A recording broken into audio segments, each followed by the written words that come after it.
Hello guys and welcome to another video. Now let's look at the match between Indianapolis Colts and Las Vegas Raiders. I mean, where do you even start with that absolute pulverization? The Colts absolutely dismantled the Raiders, putting up a mind-blowing 40-6 win. Let's talk about Daniel Jones, guys. He was on fire, throwing for 221 yards and not even a single sack. Incredible decision-making under pressure. Oh my goodness. And then there's Jonathan Taylor, who was insane on the turf, absolutely torching the Raiders' defense with 3 rushing touchdowns. You could not write it better. On top of that, the Colts defense, oh man, what a performance. 2 interceptions on Geno Smith. Unreal. Now, if you love this deep dive into the games, make sure you smash that subscribe button to keep getting the latest in sports analysis. Stick around, more to come. But let's talk about the real showstopper, Jonathan Taylor. Man, I mean, where do we even begin with his performance? Honestly, his ability to find the end zone was just mind-blowing, wasn't it? He didn't just score a touchdown, he scored 3 times.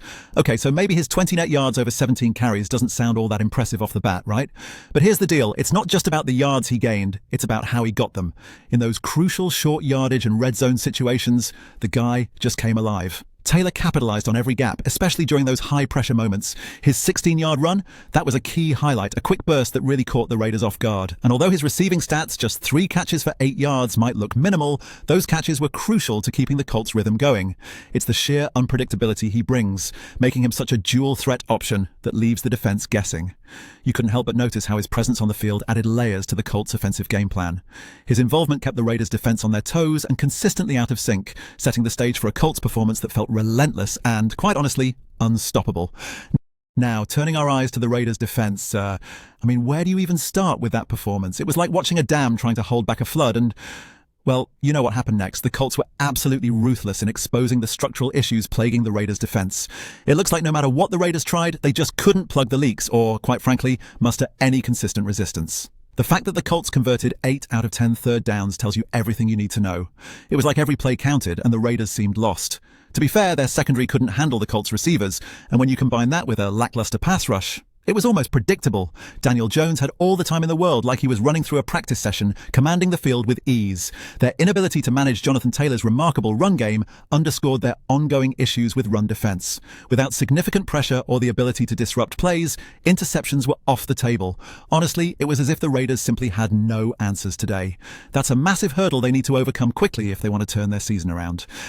Now, Raiders fans, let's talk about how everything went sideways for them on the tactical front.